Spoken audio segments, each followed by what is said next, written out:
Alright, this is Kayla. She's going to be my master technician helping me with the videoing of this. So, the reason why we decided to make a video about this is because we noticed that other people have done this as well. So this is a Keystone 2013 Laredo 27 SBH. We are underneath the trailer, right between the axles. We have accessed the panel towards our freshwater tank, assuming probably 45 gallon. So, along the way here, what I did was I was trying to secure and replace a lot of this paneling that's up underneath the trailer. Well, I did not have this exposed originally. This is the after effect of a bonehead move. So what ended up happening is I had used some self-tapping screws securing the panel that was up here, because I noticed it was dripping down right here and it was right along my suspension. I wanted to kind of push that up, get these wires out of place, make sure pack rats aren't getting up into there, mice issues, that kind of stuff. So ultimately, while doing that, I have noticed that somebody in the past has also done the same thing to this trailer. This hole here is not me. This one here is. This hole here is not me. However, this one is. So somebody has done this to this trailer before, and Kayla and I have come to the conclusion that we should probably do a video, because originally, after I had drilled the holes, obviously we had to have a couple beers after that. Well, me, not so much Kayla, but ultimately I was looking at this bracket here, and it's welded to the frame. So being that I was on this side, on the other side of this axle, I assumed, which is horrible to do, that this bracket here was probably also welded. So I was under the impression that we would have to cut one of these beams or the straps or whatnot to gain access to this, and or go through the floor inside the trailer, which is not an option. So I had decided I'm going to try welding the tank. However, for those of you that are not willing to do that idea, this front bar that's in front of the driver's side axle and passenger side axle does have bolts to it that come off on the edge of the frames. So you can replace this tank.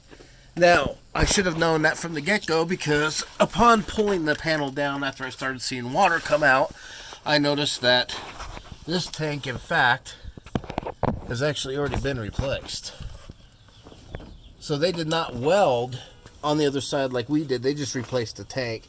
The manufacturer did not shave down where that bolt came through, because as you can see is when these self-tapping screws come through, they will actually create a little lip right there. Trying to get this to focus. That little lip of shards that are down by the base of that self-tapper, those could be pretty sharp, and they could potentially put a hole through this polyurethane tank.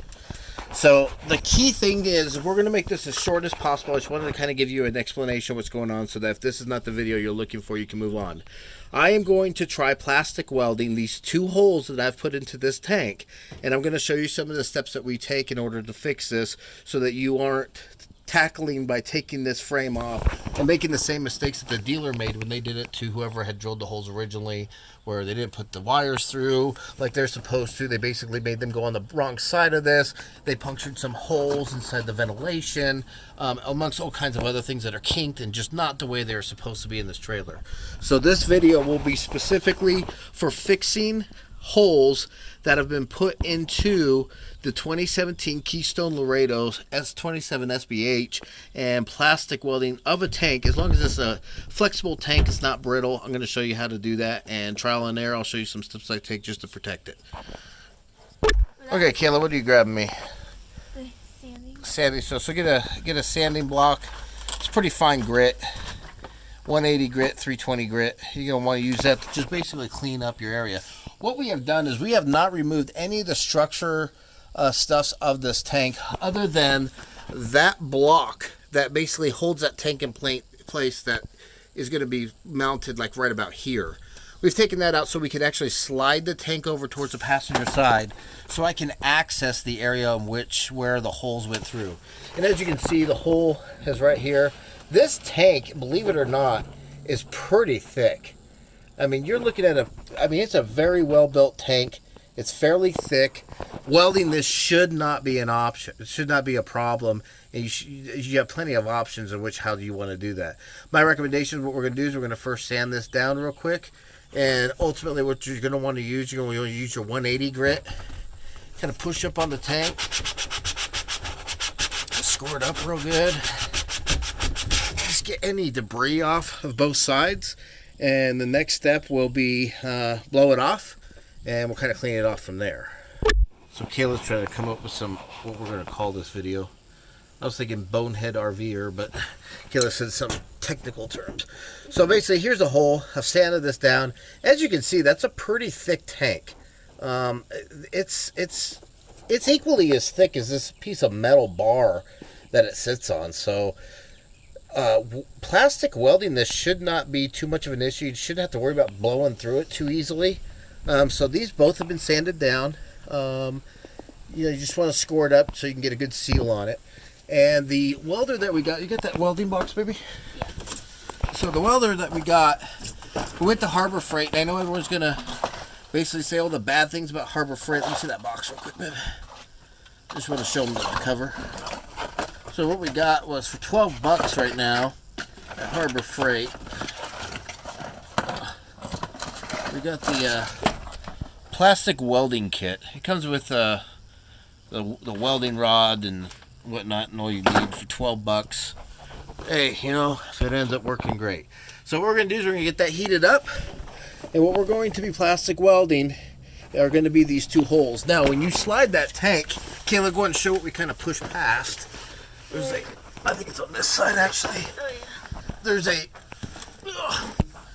There's a pass-through in the frame where those wires are, and at first it's kind of hard to get your tank past. All you do is just kind of slide it forward and pop it past that, and you'll push until you bunch these wires up, and that's about as far as that tank will end up going. It's more than enough room to get the tank moved over so you can work on those holes. So we'll heat up the welding tool and we'll resume after that.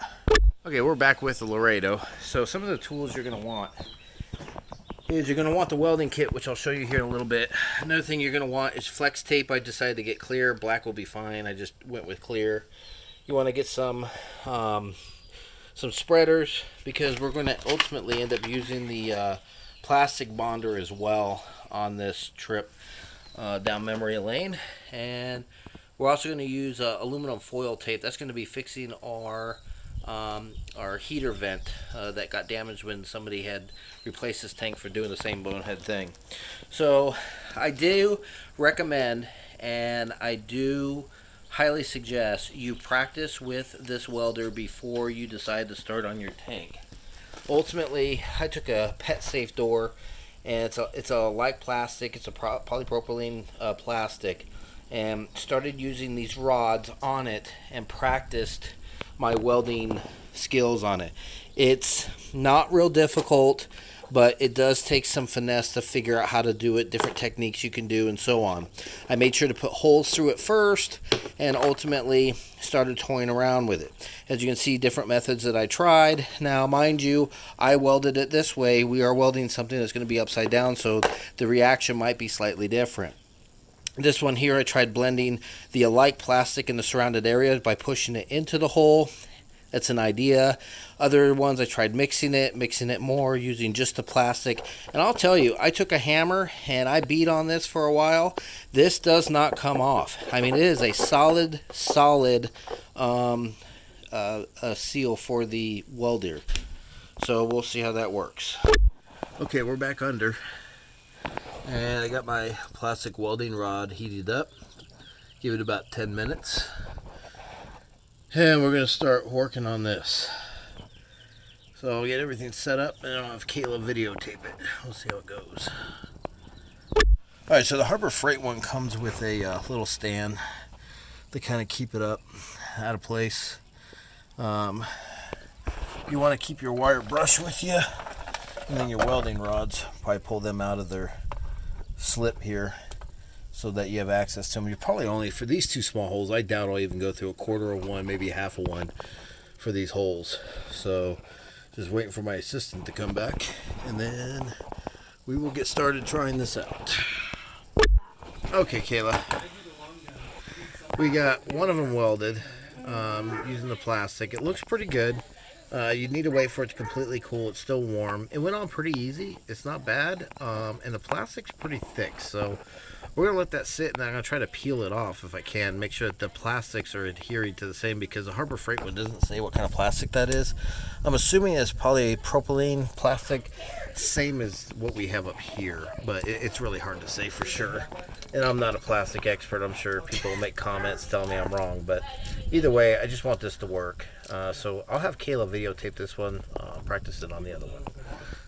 Okay, so we have welded, and we have sanded it down a little bit, because I will be putting a plastic bonder on it after the fact.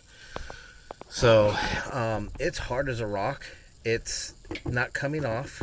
It feels like it's made a good adhesion to the thing. So now what I'm going to do is I'm going to hand the camera over to Kayla, and she's going to film me doing the other hole on how I did this one. I wanted to practice on the first one first to make sure that I didn't record putting a hole through this thing. And it was actually really easy, and you're going to kind of see how we do it. All right, Kayla. So First things first, make sure the tip of this is clean. You want to use the brush that came with the welding, the plastic welder. Alright, and then you're going to want to get your welding rod ready. Alright, make sure you get, my knee. Alright, so the first things first, you want to make sure you got plenty of room over. This is, get these out of the way a little bit for you. Oh, it's breaking, so you don't get on the other side if I can. Okay. So, first thing I did was I take the plastic welder, and I will kind of heat up the area a little bit. Now, mind you, this has already been sanded once. And it'll heat it up quick. You'll feel it get soft pretty quick. You don't want to get too crazy with it. It'll start to smoke a little bit and whatnot. And the tool will stick a little bit, so you want to be careful. But I'll try to push some of the original plastic into there too. And then what you do, you put this over the top, use the edge to kind of cut it. Then you kind of start tacking it onto there. Pretty easy to get it started. Now mind you, this is hot, so you're going to want to be real careful on where you're touching, because this is basically a soldering iron is really what it is. It's hot. I think the rating is about 500 degrees, I believe is what I read. It's 80 watts. Basically what you're doing is you're bonding these plastics together, and you're trying to smooth it at the same time, but you want to get some decent penetration into the plastic. You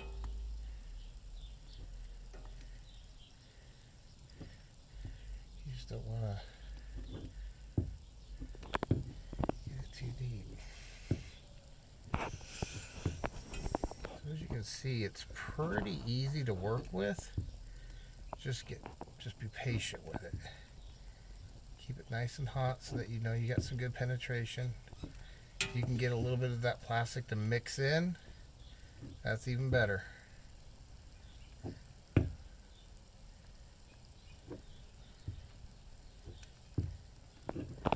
That hole is officially covered.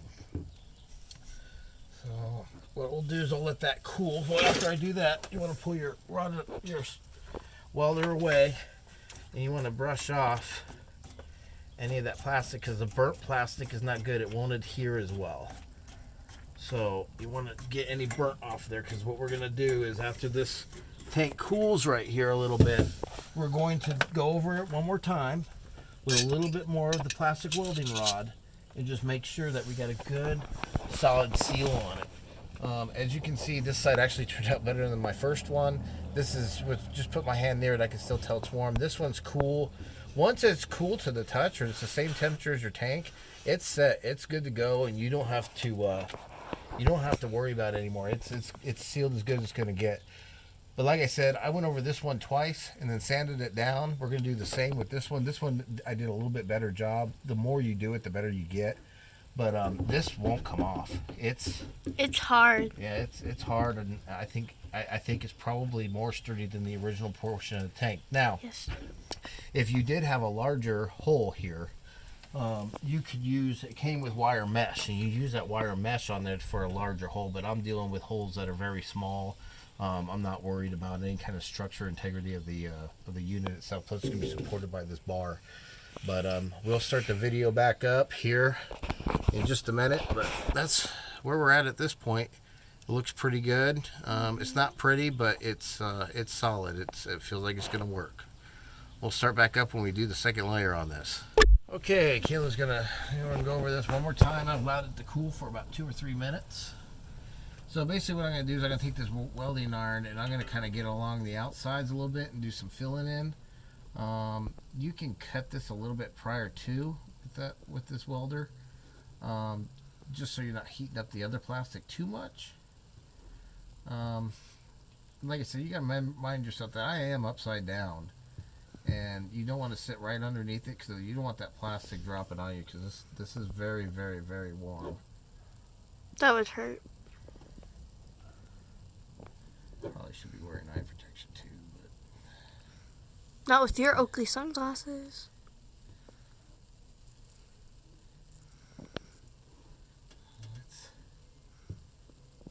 It definitely looks like it's working though. yeah, it's definitely.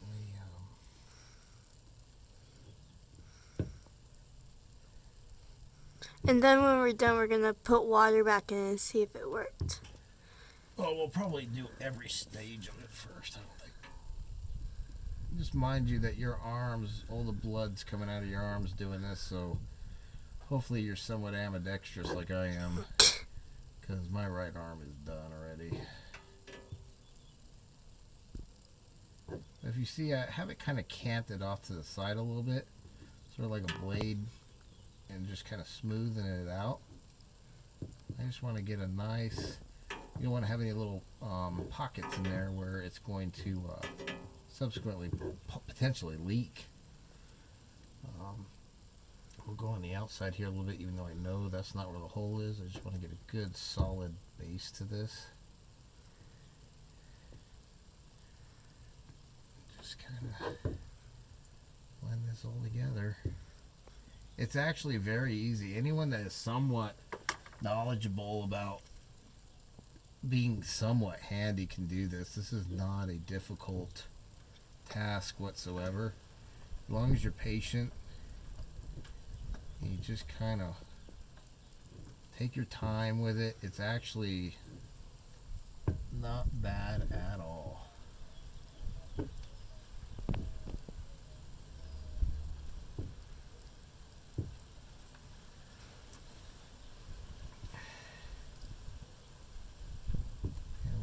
Saving money, it makes it even better.